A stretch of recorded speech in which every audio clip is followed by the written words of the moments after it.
Good evening, everybody. I see we've got some people already hanging out in the chat. Thanks for joining us for tonight's edition of When in Rome. Unfortunately, my co-host Matt Krotz is not able to be here this evening. I've sent the link out to a few people to see if they want to come and hang out. Because since Matt's not here, we're not going to continue the Efap of the 20-minute Rome episode. The 20-minute Rome video that we've been looking at the past few episodes. I might throw on Oversimplified's the First Punic War and kind of have fun with that if some people come in. But otherwise, I'm just going to hang out here for a little bit. The stream might not be as long as we normally do. It honestly just depends on what engagement's like and what have you. Sorry, it's been a long day. I'm kind of tired. But anyways, let's say hello to people that have come in. So we had Genuine Comics was in here earlier saying Hail Caesars and thanks. We got Alex RVB has just joined in. Nefarious is saying I'm your Huckleberry, so I'm sure that means that he's gonna pop in here soon. He said Neff's pointing out that Bancroft is on, so it'll be a little light. That's fair. Goodness. It's been a long day. But you know what? We're gonna have a little bit of fun. So the past few episodes we've mainly been EFApping this god awful we've got B Rose is in the chat.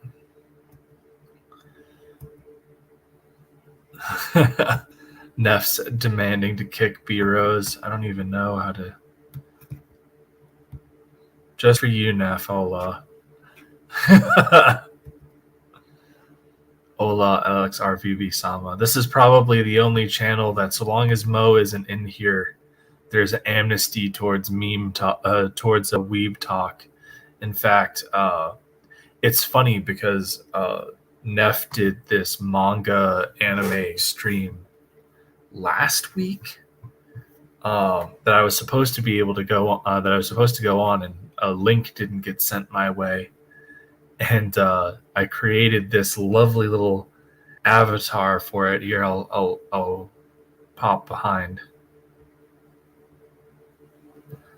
So, hold on.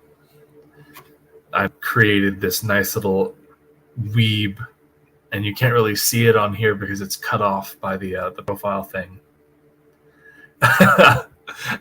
Neff's like Mo kept timing out all the other chants. You know, I don't even know how to do that. I don't know how to wrench people.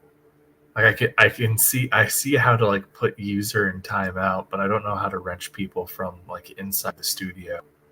I know there's a way to do it, but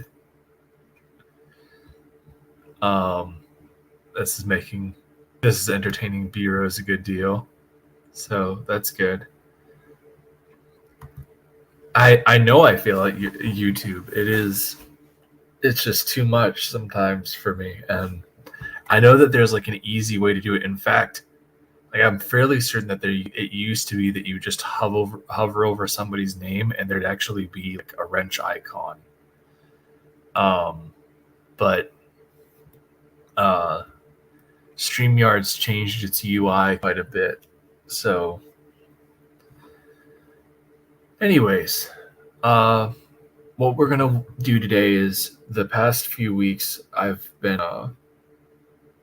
Matt and I have been EFApping this Roman history in 20 minutes video.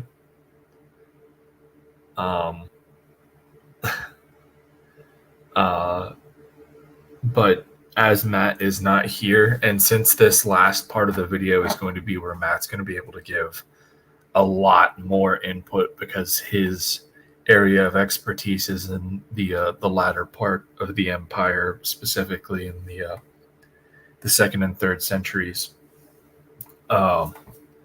We are going to I thought there was a way to do it from StreamYard. Hold on.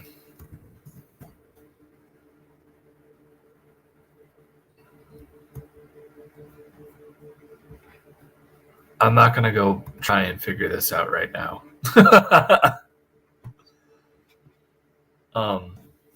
But so rather than go and tear apart this video some more, we're going to actually have a little bit of fun. So we're going to pull up an oversimplified video on the First Punic War and just have a little bit of a light stream. And I don't know how much commentary I'll have. I'm running pretty much on fumes, and since I don't got somebody to play off of, it's a little bit difficult to do this. Chat's pretty active though. We've got let's take a look at what's going on. We've got Alex RVB's in the chat. Mo's on Bancroft. Uwu. Yes, this will be your weeb safe haven. James guides B-Rose to KFC, then goes home and butters this B-Rose biscuit. Ooh. I have a freak girl in chat. Uh-oh.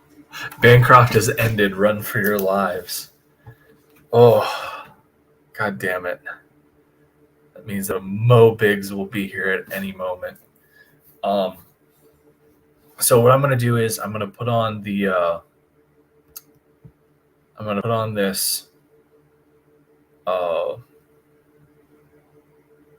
God damn it. Oh. I'm going to put on this First Punic War video. It's blast. It's good times. And I'll provide some commentary here or there if there's something that I think needs to be explained. But the beauty of Oversimplified is he does an extensive amount of research and he makes it way more entertaining than even I could do. So I don't know how much commentary is going to be going on. I'll pause it if there's some juicy stuff going on in the chat, and we'll talk and interact with the chat. This is going to be a very low key stream today.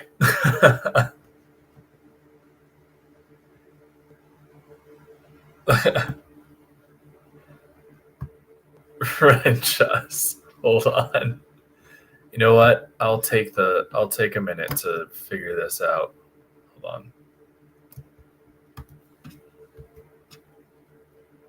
How do I do this?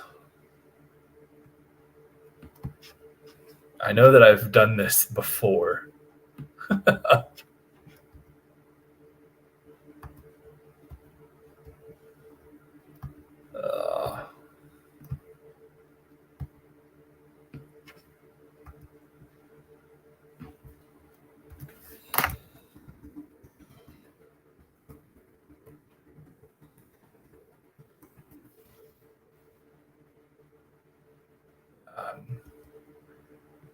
Let's see.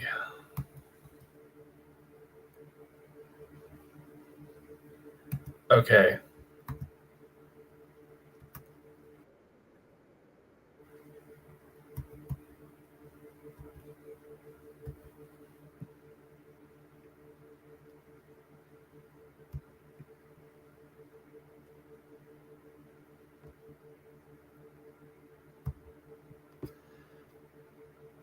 And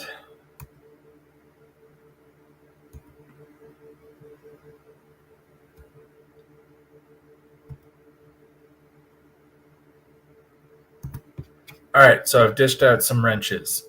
Yeah,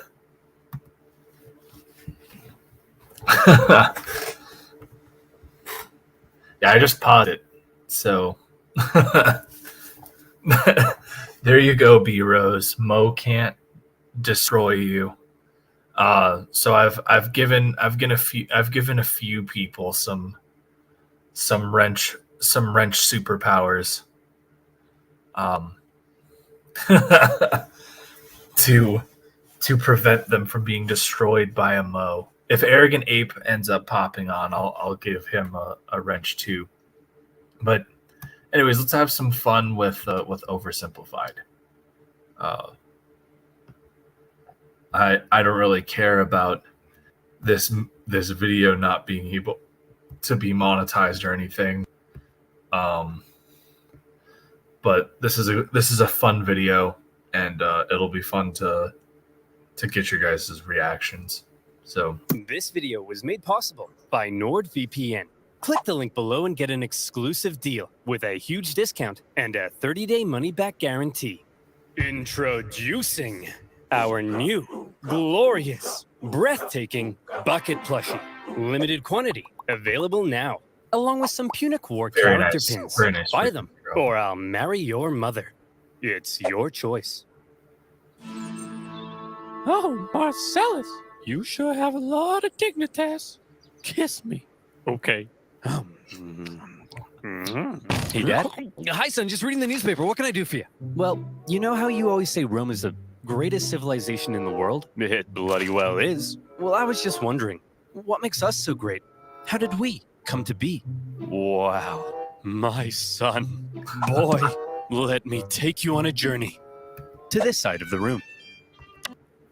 So this is, just kind of true footage of me educating my son on Rome, minus the mustache. I don't really do that. We've got some discussion going on about dinner in the chat. Delightful. Frequency Girl made some yummy pasta, and B Rose is acknowledging that and saying that he had rigatonian beef. That better not be like Chef Boyardee.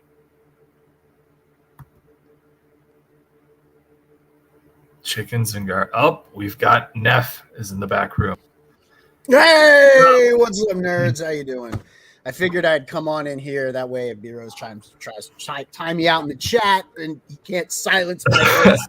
So I actually gave you a managing wrench. So not even a Mo Biggs can, because I'm arming people with superpowers against Mo Biggs, so that they can be as unabashedly weeb as they want in my chat. It'll be a safe haven. A safe haven, a haven for weebs, a weebdom, an empire of weebs, if you will. Yes, indeed. The weebish empire, with Ogdenus Maximus at its head, at its core, yes. Or Ogdenaru. And then we'll have to Glenaru. Yeah, I don't know how that would work in Japanese speak, with the R's and the L's flipped around, right? Ogru Lenoru. Yeah. Do you want to get back to this story of Rome thing? We'll watch you teach your child about Rome, and then I'll move. So the video that we were going through was ancient Rome, and the ancient Rome in 20 minutes video. I wanted to save that last bit because I know that Matt has a lot to say about it, because it's in that area that he knows, that's his area of expertise when it comes down to Rome, is that late period, late 2nd century going through the 3rd century AD. So I wanted to allow him the chance to do that, as he is my co-host, and I have been dominating the conversations the past few of these streams. You're saying some shit, man. You're saying some shit. I don't know what's going on. Yeah. So we're not watching the Efap of that weird ass 20-minute video, but no. What we're doing today is we're watching Oversimplified's The First Punic War, which is a very enjoyable video breakdown. He actually has 2 parts, so this is the first part of it.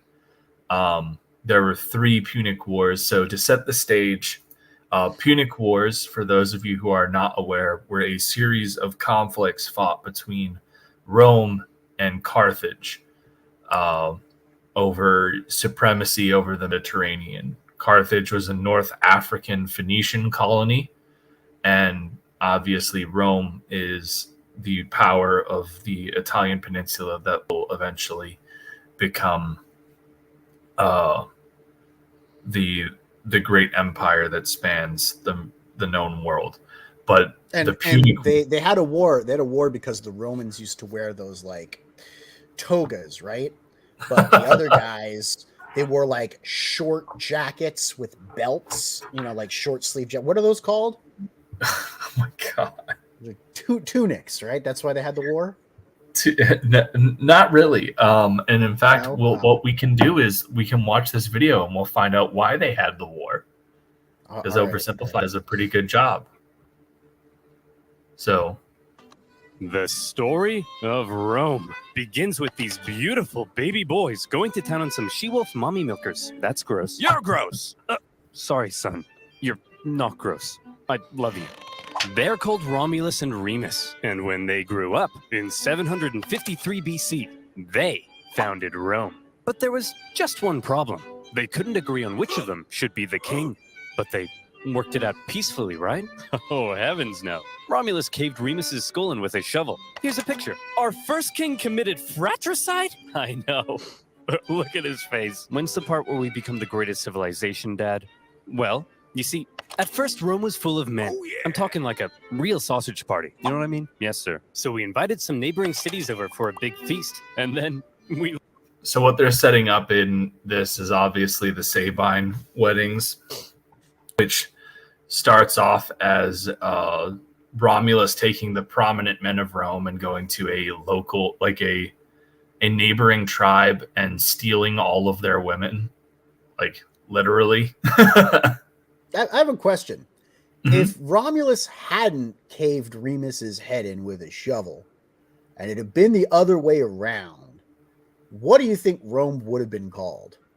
I mean, there's the big thing with that is that both of them were establishing their own cities, and so his was called Rheme, and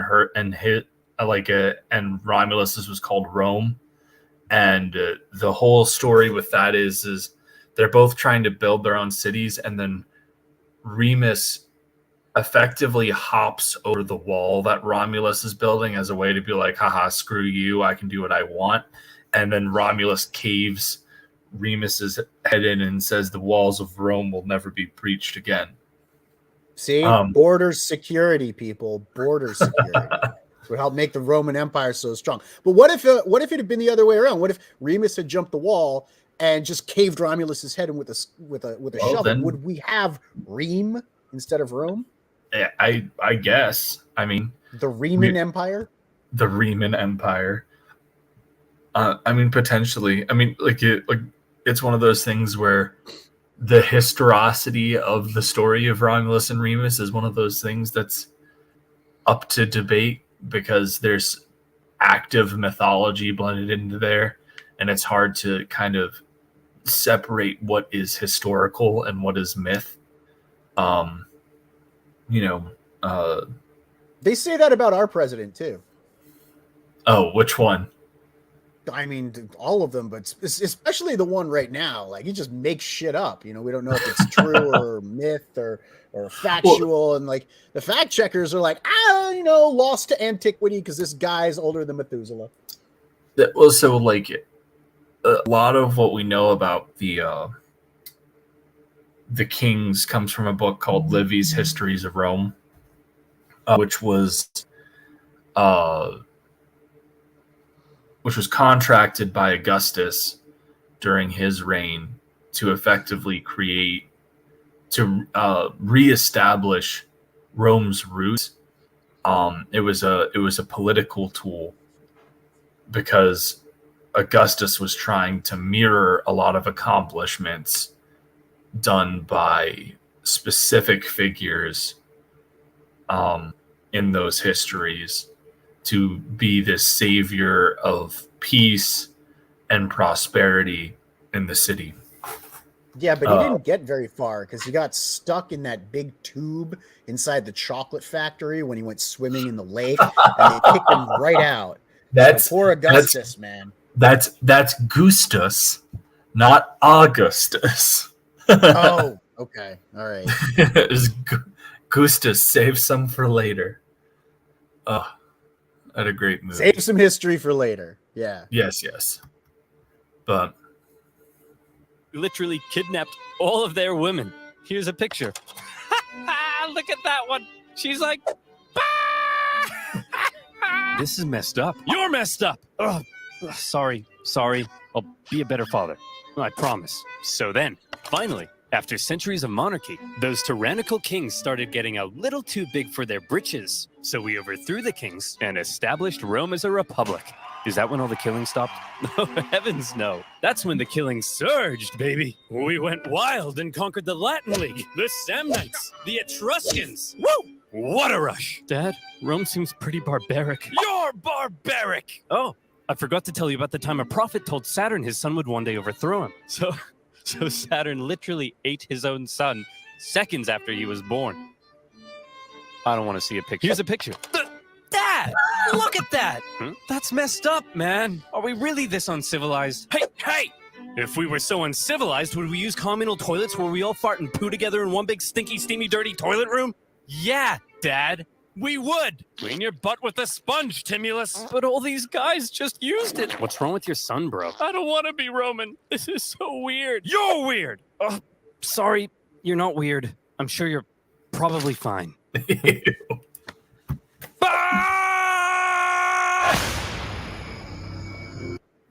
all right, is it?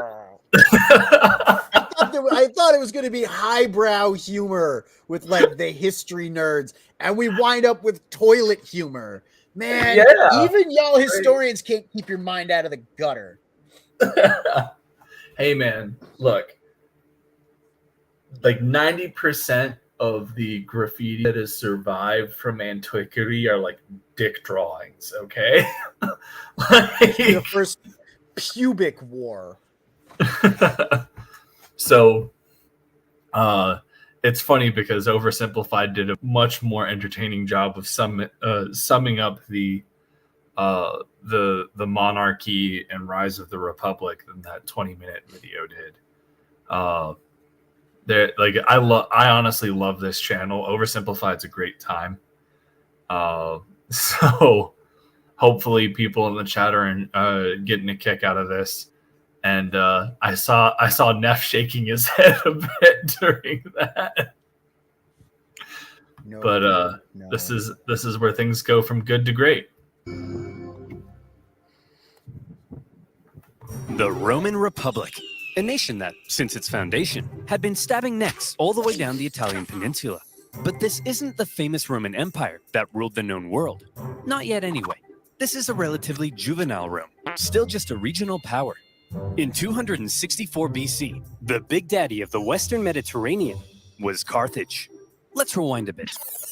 Carthage was founded in 814 BC when some Phoenicians in Tyre had a mega surplus of goods and decided to export those goods across the Mediterranean. They became the dominant trading power in the region, and to support their growing trade network, the Phoenicians established a number of colonies, one of which was Carthage. Therefore, Carthage.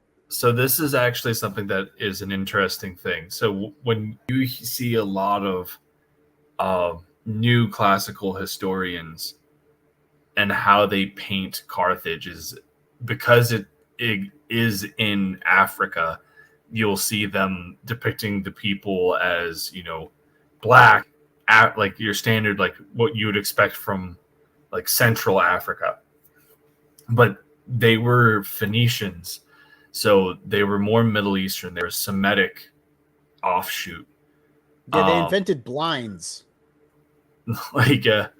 So right? Really, those blinds that you go up and down. They invented those, right?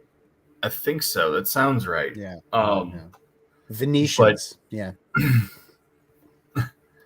Alex RVB is like, this is more historically accurate than that last video you tried to EFAP. Well, that was the whole point. Was the last video that we've been EFAPing for the past few, that kind of set the basis for this. The reason why we were EFAPing it was because it was trash, and we were pointing out what was wrong with it. This is the beauty of Oversimplified is this guy does his research. He creates really fun scripts that are engaging, and he does these little animations that are fun. And so I it's have a one of those. question. Mhm. So this painting, right? Yeah. It looks like it's done from a relatively high angle, so you can see the sprawling city. But Yeah. we're out in the ocean, it appears. I don't think there's like a big ass cliff overhanging this harbor where you can see. So how did they get this angle? So what I would assume is that Weather this, balloons. this is probably an artistic recreation based off of either like top down footage from either a balloon, as you said, or even aircraft. Yeah, definitely Chinese weather balloons. Oh, of course, specifically Chinese weather balloons. The one where they spent 20 minutes jerking themselves off and trying to downplay Julius Caesar's role. Yeah, so like that was atrocious. Like the 20-minute history video that Matt and I have been going through, literally spent all of the time on Julius Caesar and even Augustus, just completely trying to undermine everything that Caesar accomplished for Rome, and just tried to make Julius Caesar out to be like this terrible one-note villain character, and is completely disingenuous. But I mean, so like, you know, he might be a little overrated, right? I mean, his salad is generally not that great most places. It's just kind of like a menu filler. Okay. So that's where we're going. Oh goodness. I don't know what, like there was this meme I found, like I saw ages ago, where like somebody had posted up on Twitter, was like, you mean to tell me that Julius Caesar was a guy that lived over 80 years ago and had the salad named after him? And the person responds like, the date, the numbers there are not technically wrong, but it makes me angry anyway. I mean, he had to rely on anchovy paste for flavor. You know what I mean? It's a very umami sort of flavor, but not everybody gets it right. Sometimes they go too heavy on the anchovy. Yeah, Alex, need balance in your Caesar salad. Of course. Alex VRB says Riemann Empire would have had at least 30% more grape. Drop the R, and he's correct. The Art and Times of Jay Ryan has deigned us with his presence. He's like, what does this have to do with anime? Nothing really. Like, we're just kind of shooting the shit about history. Like, that's the whole point of this, is it's when in Rome. So like, we talk about Roman history. My normal co-host had some work stuff that he had to take care of. He wasn't able to come in. You're stuck with me. Neff is graciously decided to come help us out, and so we're taking a break from our EFAP, the 20-minute history of Rome, to watch Oversimplified's first Punic War video, which is a great time. So speaking of that, let's find out some more about Carthage, because I believe he's about to start setting up why the Punic Wars happened. Carthage began its life as a Phoenician trade colony, and the Carthaginians were actually Phoenicians. Or, if you're a Latin-speaking Roman, they were Punic, hence the name of the video. Over the centuries, Carthage gradually expanded and became the region's base of power. Just like Rome, Carthage was a semi-democratic republic with its own senate and judiciary. But there were also some pretty hefty differences between the two. While Rome was big into farming and stabbing people in the neck, the Carthaginians, on the other hand, just like their Phoenician forefathers, had built their power through trade and navigating the waves. They went here and there, selling ivory tusks, gold, and slaves. And as a result, they were rolling in it. Whenever they weren't busy swimming around in their copious hoards of money, in their spare time, they also possibly enjoyed sacrificing their children to Baal, the god of, let me just check my notes. Ah, yes. Plant fertility. Oh boy, these figs aren't looking too hot. Maybe if I throw my son into a burning pit of fire, they'll grow. Have you tried watering them, Dad? So that is one of the big things where it's like the primary sources that we have in Carthage come from a very specific narrative of being Roman. So how much you can put faith and like stock in the claim the Carthaginians were conducting human sacrifices, specifically sacrificing children, is up to debate. But we do know that Baal is a blood god. Yeah, well, like yeah, and so like the big thing with that is that because Carthage was literally sacked and like destroyed beyond repair.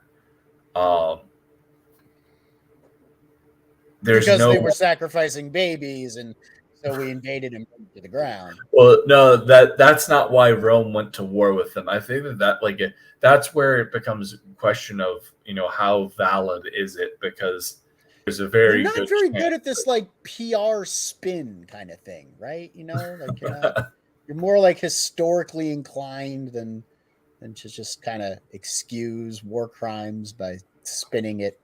Never mind. So we've got communism is for figs. He's not wrong. Heihachi threw Kayuza into a volcano for the very same, but for very different reasons. Yeah, but Tekken was a really cool show. Yeah, Tekken was a really great game. I love it. Yeah. Yo, you know what we should do? We should stop talking about Rome and go play Tekken. Like you and me, we should figure out a way to play. We should figure out a way to play online, and we should stream Tekken. That would be awesome. That would literally just be you beating my ass. I am terrible at fighting games. I love playing them, but I am god awful at them. I don't know about that. You're pretty good at Dragon Ball. Have you seen me play a fighting game? And JoJo, you're good at JoJo too, right? I beat the main campaign for All-Star Battle R for JoJo, which was fun. But I did 4 or 5 online matches, and I got my ass beaten the majority of them. I won 2 or 3 rounds, but those rounds were generally people testing out new characters. The Tekken comment is getting some love. Alex VRB is spewing nonsense. Game. Suck. How are you gonna say Tekken suck and be but Soul Calibur? He's laughing at it. Probably it's the same game, he said Dragon Ball Shibutoden. No, it's the Dragon Ball Tenkaichi Budokai, whatever. You're right? Oh, I was terrible. Tenkaichi, I think. I was terrible at Budokai. I loved those games, but I was just god fucking awful at it. Yeah, Z Fighters is awesome. Dragon Ball Fighter Z it is a very fun game. But so Rome. So right now they're talking a bit about Carthage and Carthaginian culture. So let's find out what brought these two powers to conflict. No, we'll try that second. As a result of all their trading, Carthage had emerged as one of the Mediterranean superpowers. But wait, they said. Rome? What the heck is that? Well, I know it's a pretty obscure little country that you've probably never heard of. But this spunky young nation was about to upset the entire region's balance of power. Shroom with mud water and change your life. Oh, good. Ads. This is what happens when you don't pay for YouTube Red, Premium. Yeah, you don't have YouTube Red. Yeah, I don't waste my money on that crap. Hold on. Don't tell my mom. Oh, cool. Initially, cool. the two sides enjoyed relatively friendly relations, and had even signed a couple treaties. But it was a relationship that was practically destined to turn sour. See, Rome had a thing where they like to aggressively expand their boundaries, often viewing such expansion as a defensive act. Kind of like when you kill your neighbor, because you eventually, they would have tried to kill you first. So what that comes from is at one point the Romans get invaded by Gaul, and the gall of them. Yeah, I know. The Gauls beat the living shit out of them when they had that first encounter, and in fact, the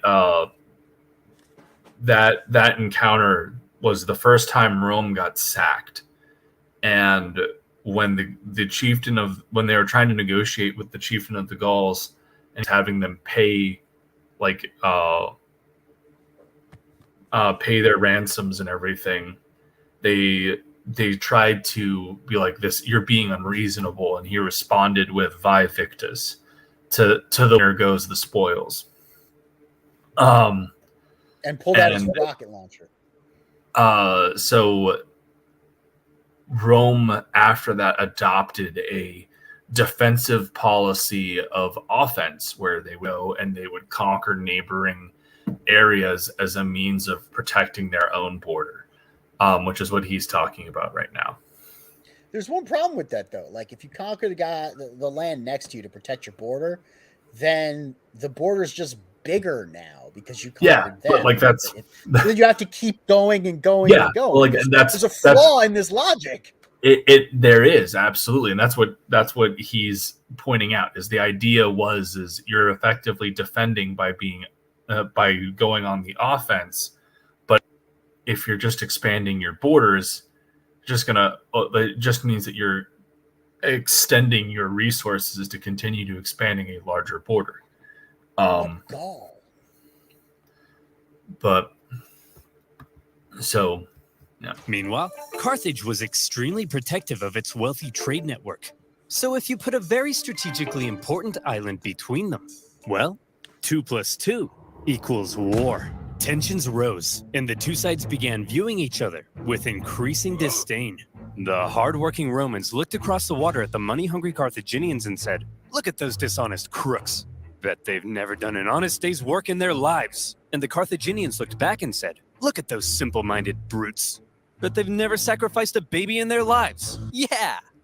While war between the two superpowers seemed inevitable, the event that finally triggered it was a little unexpected. The whole thing began with a few simple mad lads on a wild night out. These mad lads are called the Mamertines. They were Italian mercenaries employed by the tyrant of Syracuse here. But when he died, his successor said, "Sorry, fellas, we don't need any big burly men with sharp sticks anymore. You can all go home." The Mamertines, as it turned out, didn't want to go home. So instead, they went to the nearby town of Messana and said, "Hey man, we are but poor little buff boys without a home. May we come in?" Aw, poor fellas. Sure thing. Just so long as you promise not to massacre all of us. We promise. The Mamertines then massacred all of them. Well, not all of them, just the men. And they stole their homes and families. Ha! This is my house now. This is my best dad ever mug now. And you guys are my new family. Son, wanna... So effectively, what ends up happening is the Romans and the Carthaginians, if I can talk, the eye of the conflict is put around Sicily, which is a major economic port in the days of antiquity. Carthage had a lot of stake there, but it also been a colony by Greek city-states and everything like that. Alex VRB is saying, "I used to live outside Syracuse." Different Syracuse. Just as violent. But anyways, but yeah, so one of the things that he mentioned is this rising hostility between the Carthaginians and the Romans, and they start to kind of talk smack to one another in the video, but it really goes beyond that. They actually started to have like genuine like cultural hatred towards one another. Augustus, when he is the ruler, he has a poet named Virgil write the Aeneid. And in the Aeneid, he creates a mythological basis for the animosity between Rome and Carthage in this story of a failed romance between Aeneas, who is the who is like one of the forefathers of Rome, and Queen Dido, who is the founder of Carthage. And the fallout of that is responsible for these everlasting tensions between Rome and Carthage. They really did not like each other. Alex Verby saying, yes, just as violent. The towns around it were nice. The Sicilians remain criminals to this day. Fair enough. All right. So go play catch with your old papa. You're not my real dad. Ugh, teenagers. Am I right, dear? You're not my real husband. Ugh, I'm so trapped in this marriage. Then get out. No, Messana was now controlled by the Mamertines, and they began raiding up and down the Syracuse coastline. When the new ruler of Syracuse saw this, he wasn't happy. The Syracusans began fighting back, and in response, the Mamertines said, "Oh crap, they're fighting back? What do we do? Quick, we'll convince the Carthaginians to come and save us." Oh no! We're in trouble, and we need a big, strong empire to come and rub our bellies. Why are you saying it like that? If I was a big, strong empire, I think I'd like to be seduced. See? It's working! The Carthaginians had long dreamed of controlling all of Sicily. They had been fighting Syracuse and their Greek influence on the island for centuries. And now, here was a great opportunity to get one over on them. So Carthage promptly answered the Mamertines' cry for help and sent a force to garrison Messana. As it turned out, however, some within the ranks of the Mamertines weren't too happy with the occupying Carthaginians, and they sent out a second cry for help to Rome. When it reached the Roman Senate, they were a little more hesitant. Going to help the Mamertines ran the risk of triggering an all-out war with Carthage, and they had only just finished conquering the Italian peninsula, so they were kind of tired. Plus, the Mamertines were all the way across the water. They had never made a leap like that before, so you would assume that to avoid any conflict with Carthage, the exhausted Romans would probably sit this one out. But you would assume wrong. Rome just couldn't resist a good chance for war. Why? Well, there's something you gotta understand about Rome. See, as a republic, they were hell-bent on preventing any one man from ever gaining too much power. And so rather than having one leader, Rome had two, called consuls, who shared power. These consuls could also only serve for 1 year at a time before new consuls were elected.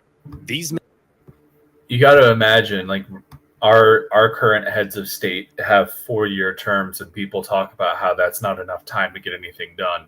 Consuls had 1 year. But then again, I mean, like, you don't need to balance the budget and steal everyone's taxes and send them to foreign countries, right? For aid, and you don't need to they and tank the economy, and you could do a lot of damage in 4 years. You mitigate that by only having them have 1 year. Right? That's fair, but I mean, these guys would do much the same, and they do it in more chaotic, like more extreme rates, like, because as was pointed out in the video, they had this aggressive defensive policy of constantly expanding the border. They, like, right before they had started the Punic Wars, they just finished conquering all of Italy. Like, they had taken down the Latin League, the Etruscans, the Samnites, all of the other groups that were on the Italian peninsula. I mean, the Latin League's not that great. We kick the crap out of them in baseball all the time. Oh, okay. Not the same Latin League, but yes. Alex, VRB saying 4 years is enough time to sell out your nation to the CCP, damn it. Exactly, but I mean, that Rome and Carthage did somewhat, because we get these beautiful aerial paintings, and the only way to do that is to make a deal with the CCP use their weather balloons. So clearly, at some point, someone made a deal. Indeed. All right. Measures to limit the powers of the consuls were noble, but had an interesting side effect. The consuls knew they had just 1 year to try and gain as much glory and prestige as possible, something that was very important in Roman society. And the best way of gaining glory and prestige? Military victory, of course. The Roman political system basically ended up encouraging these consuls to go out and be as aggressive as your Italian grandmother when you don't eat all the spaghetti. And so the Hey Neff, is that accurate? Grandmother, no. Grandmother usually was very aggressive towards your parents and super nice to you. But mother in an Italian household, so B-Rose, if he's still here, he can probably tell you about La Chancla, which is like the slipper that that Latina women use to throw at their children to discipline them. In Italian, like in Catholic houses, there's the belt, right? And your dad uses the belt and slaps the shit out of you to keep you in line. In an Italian household, there is a wooden spoon, and your mother smacks the shit out of you with a wooden spoon. And we're talking like a hardened by fire, big ass wooden spoon. And it's not just a spoon, it's more like a spatula in a way. It's definitely like a cudgel, like a serious cudgel. And if you acted out, you would get the shit smacked out of you. So, that's not entirely wrong with the whole rolling pin. It's just that grandma didn't do that. That was more mom. Well, we did have some new people joining the chat. We have Creators Outlet has joined. So, hail Will, which you all take care of there in the chat. Everyone's agreeing about the wooden spoon. And Creators Outlet is that's any household. A miniature shovel. It was a miniature shovel. Yes. Made of the most battle-tested wood. Alex VRB knows. He knows. He was smacked with the spoon when he was a kid. Indeed. Right across the Glory knuckles. seeking. They would get you right across the knuckles on the hand, man. Consuls convinced the people to vote in favor of going to Messana. And in they went. Oh my God. Upon the arrival of the Romans, the Carthaginians in the city, amongst the confusion, were forced to leave. Now, in contrast to Roman aggression, the Carthaginian military had a slightly different philosophy. All right, kids, listen up. If you want to grow up to be Carthaginian military leaders, there's a few things you have to understand. If you fail to succeed on the battlefield, that's a crucifixion. Showing cowardice, that's a crucifixion. Hello, sir. What are you doing here? Aren't you meant to be in Messana? Yeah, but the Romans showed up. So you just left? Sure did. Oh, you better believe that's a crucifixion. The Roman consuls were awarded for victory, and therefore tended to be aggressive go-getters. By contrast, the Carthaginian generals were brutally punished for failure, and so they tended to be more cautious and restrained. This dynamic is helpful for understanding some of the crazy things that happened during the Punic Wars. So, the Romans have crossed over to Messana, and now there was some red on the island. Hit that panic button. This turn of events was unacceptable to both Carthage and Syracuse, so the traditional enemies teamed up to kick the Romans off their island. They surrounded the city and said, "Hey, you jerks! This isn't your island! Come out of there at once!" Okay, we're coming. See, Phil, you just gotta speak with authority. That's what being an alpha male's all about. Hey, man. Oh, you brought your weapons and armor? No, I didn't mean... Oh, crap. Out the Roman legions came to engage the Carthaginians in battle, and they sent... And so it's important to note that the Roman legions at this point are not the Roman legions that people think of. They are similar, but they're like these legions have a very different structure than what most people would think of. By the time the Roman Empire, the legions had gone through a series of reforms that had really started under the consul Gaius Marius, where like everybody had kit and everything provided by the state. But the Roman legion of this time was a citizens' army, and had a very different structure and looked very different as well. As you see, oversimplified, has the Romans wearing what are called Etrusco-Corinthian helmets, and they're in Lorica Hamada, which is a more chainmail style cuirass, and like that. Those guys would those are indicative of the top cream of the crop soldiers, like people from wealthy families that could afford the armor. A lot of lower class people had like breastplates down by leather straps, more akin to what you saw the mercenaries in this video wearing earlier. It's a really interesting thing to look at. Stream directly from your browser, just like you're already doing. Creators Outlet shares, my mom had a giant 2-foot long fork and spoon on the wall. And then Alex VRB says, launch the giant wooden rabbit back at those Carthaginian pricks.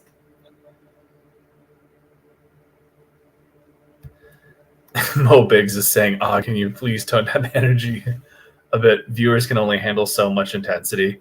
I am honestly exhausted. We're probably about to wrap up here shortly. You can't do that. You can't like give us the first 5 minutes of a video on the pubic wars and then just stop when we're getting to the good part.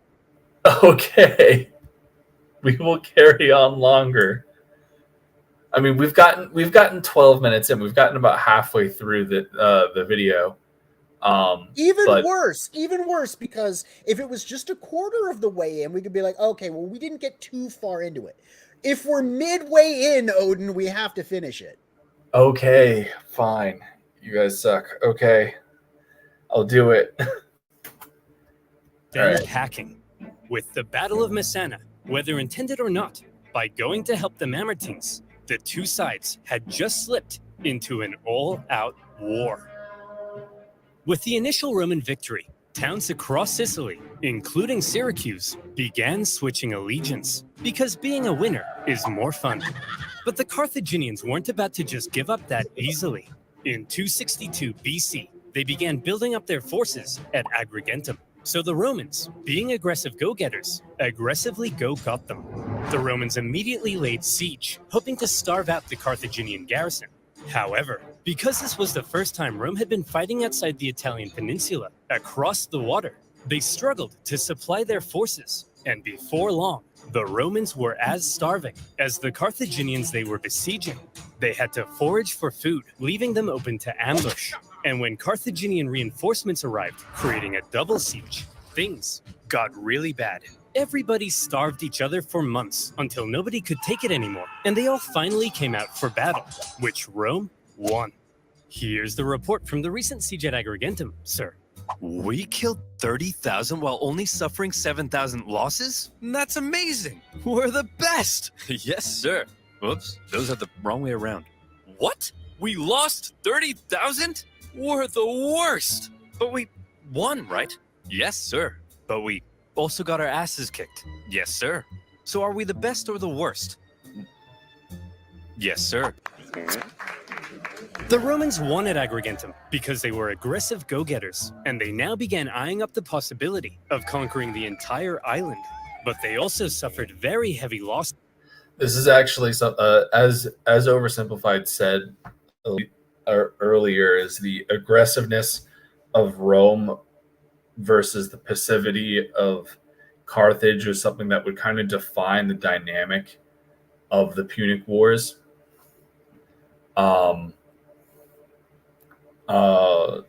So when even when you're looking at the military successes of Hannibal Barca, one of the things that you will find is that even when Hannibal does devastating defeats against Rome at like Cannae, the Romans are able to meet them with an equally large army within a few weeks.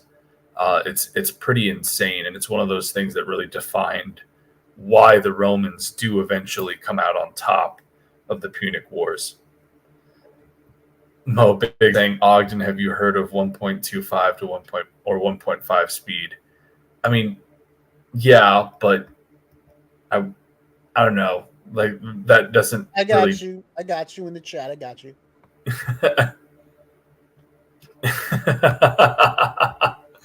Thank you, Neff, putting that up on the screen, and we're just going to leave that there while we go back to the video. And it was clear they couldn't sustain a campaign if they couldn't supply their troops. Here's the issue. Sicily was an island. Islands are surrounded by water. A strong navy would be vital for supplying troops and winning the war. Here was Carthage's navy, and here was Rome's. I think you can see the problem. What do you want? I Want really a job freaking hate that I don't hate. Red has this. Historians debate just how much naval experience Rome had at this point. Presumably, they must have had something to defend their shoreline. But whatever it was, it would have paled in comparison to the Carthaginian juggernaut. And so Rome had to figure out exactly what to do about all this water. Come on, men. We're not gonna let some pansy candy-ass water get in the way of our glorious victory against Carthage. Charge! Tell my kids I love them. We're gonna need a bigger boat. What's a boat? I don't know. If the Romans wanted to win this war and obtain Sicily, there was only one thing for them to do. I guess we're just gonna have to go ahead and build ourselves a war fleet, aren't we? From scratch? From scratch. Well, we don't even know how. Never mind how to fight with one. Don't worry, Hank. We're up to the challenge. Come on, guys. We're Romans, and Romans aren't afraid of anything. And so, the Romans worked long and hard trying to figure out how on earth you actually build the latest style of warship. In the end, they had a bit of luck on their side. A Carthaginian quinquereme ended up accidentally grounding on Italian soil. The Romans found it and copied the design. While the new fleet was being built, the Romans trained rowers on land. And would you believe it? The Romans put together a full fighting fleet of 120 warships in just 2 months. A staggering feat. Now, I know what you're thinking, but oversimplified. If the Romans can build a war fleet from scratch in 2 months, then why does it take you half a year to make a video? Well, my valued subscriber, I think you should shut up. What the heck? How on earth did the Romans learn how to build a war fleet? This shouldn't be happening. From what I hear, they copied the design from us, sir. Well, how on earth did they get the blueprint, Carl? I don't know, sir. But I'll tell you what. If you're worried about people stealing your data, no, and you want to protect yourself from outside threats, don't you dare. Then you, my friend, if you mention NordVPN, I'll scream. Should use NordVPN. Do you like corporations knowing everything about you and then selling your data to advertisers who convince you to buy things you don't need in an endless cycle over and over until you die? No! You can just skip this part! NordVPN now comes with a thank you. They're Now, where so were we? good. He tailors Oh, yeah. them to the video. The siege at They're Agrigentum, so supply funny. issues, and building a war fleet. So now the Romans have a navy, and it's time to put it to the test. But how does one wage ancient naval warfare? Easy. All of the ships had giant bronze rams on the front, so all you had to do was outmaneuver the enemy and give him the jimmies. Easy as pie. And so the aggressive Romans set out for some good old-fashioned jimmy giving.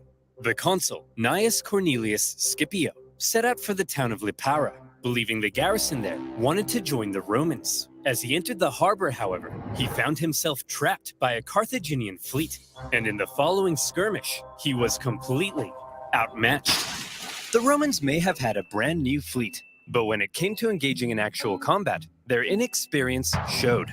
There was just something better about the Carthaginian ships. The Carthaginian rowers had nicer abs. The entire Carthaginian Empire had been built on expert seamanship. So, when it came to water, the Carthaginians were were better, and the Romans were wetter. In their initial skirmish, the Romans were beaten so badly that the consul, Scipio, was given a nickname, Asina. And if you're wondering what that means, just drop the Ina. So what were the Romans to do? How could they possibly stand up to this Carthaginian superpower? Well, there's something you gotta understand about the Romans. Back when they found that Carthaginian ship and copied its design, that wasn't a one-off thing. Copying their enemies was as Roman as punishing murderers by sewing them into a leather pouch with a monkey, snake, and rooster, and then throwing them into a river, which is a thing they did. Wait, what was I talking about? Oh yeah, copying their enemies. Many of the most famous Roman inventions were actually borrowed. Aqueducts, chariot racing, their gods. Even in warfare, the Romans would get pierced by a Sabine javelin, and they'd be like, wow. They'd get hacked to bits by an Iberian sword, and they'd be like, wow. And they'd copy the designs for themselves. However, they wouldn't just copy it. They would advance it, finding ways to adapt it as perfectly as possible. And in the case of naval warfare, the Romans realized if they wanted to beat the Carthaginians at their own game, they would have to adapt. The Romans excelled at combat on land, not on water. But what if, they said, we could somehow turn a sea battle into a land battle? So this is them talking about the introduction of the Corvus, which was a addition to the Quintereme naval ship, where effectively it was just a giant hook bridge where you would ram in, and then you'd slam the Corvus down, and it would allow for the soldiers on the ship to board the other ship, and it'd become a fight on their it effectively become just a standard land battle at sea. Except Sounds you could, crazy, like, throw people right? overboard. and they Well, die. they made a couple of tweaks to their warship, and look, here they come again. They must love getting their asses kicked. Sir, what's that toll thing sticking out of their ships? They really are idiots. Look at that thing. That'll make them blow over. I mean, look at... Pop! Pop! Get your camera out. Take a picture of it. I mean, how stupid can you be? Let's just add a big wooden tower to our ship that'll weigh us down and blow us over in the wind. I mean, what does that thing even do?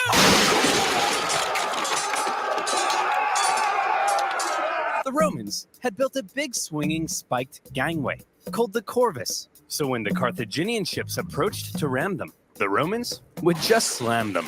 The Carthaginians tried going around, no problem. The Corvus could swivel.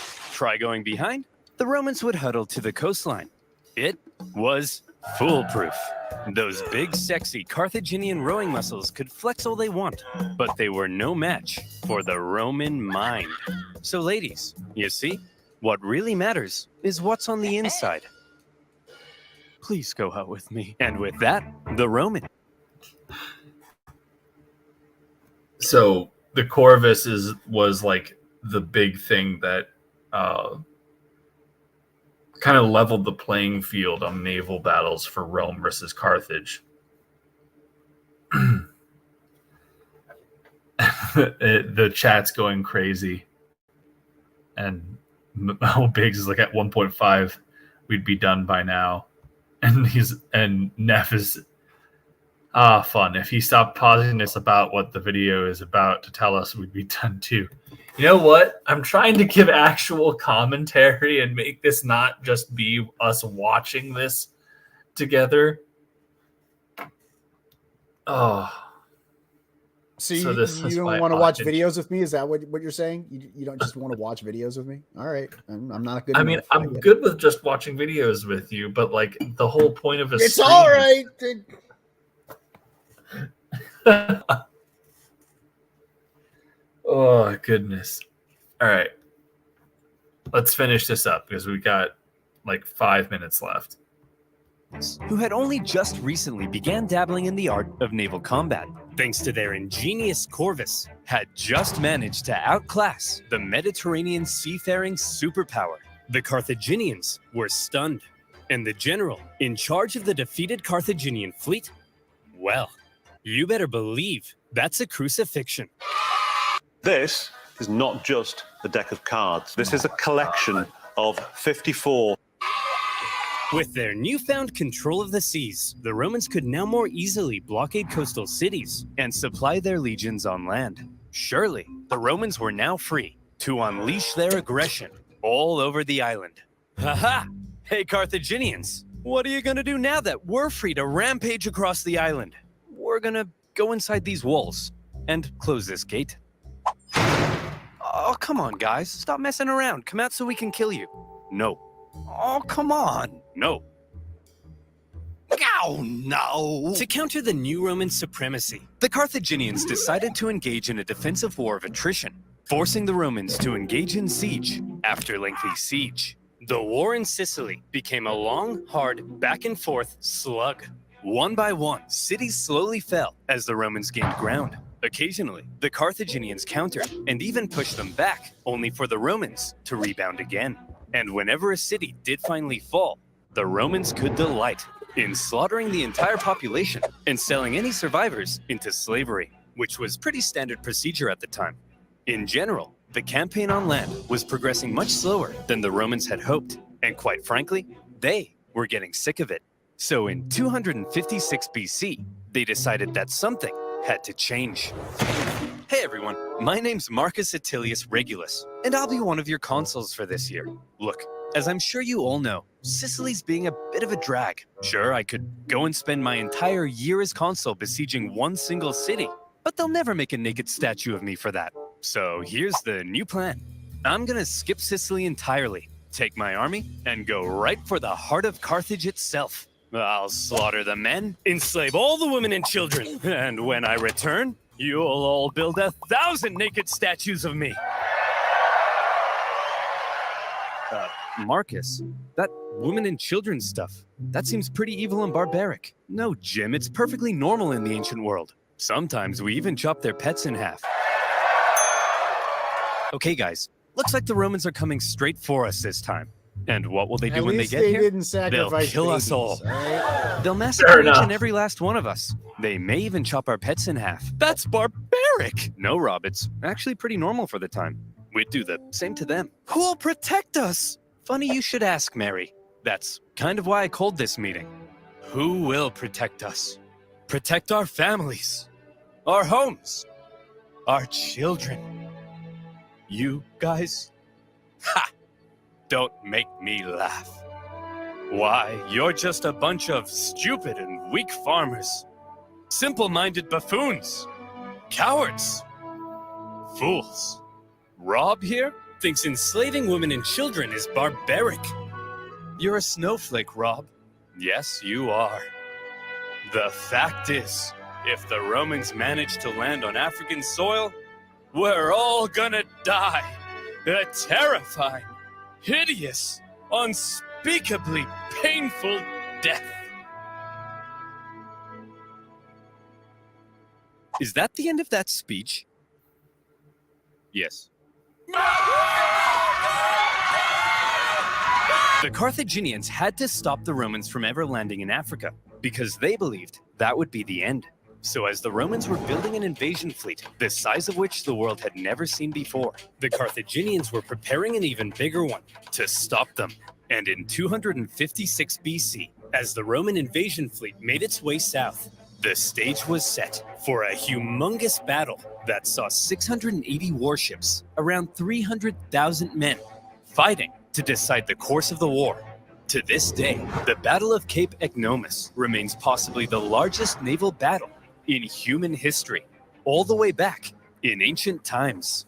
So the next time your granddad tells you about the time he sank a Japanese aircraft carrier, kick him in the nuts. The Romans had a lot riding on this battle. They weren't just sending their warships, but transports as well, full of supplies and horses for their invasion of Africa. They therefore formed a protective wedge-like formation to punch through the long, thin Carthaginian line. The Carthaginian generals, however, desperate to prevent the Romans from reaching Africa, had a plan of their own.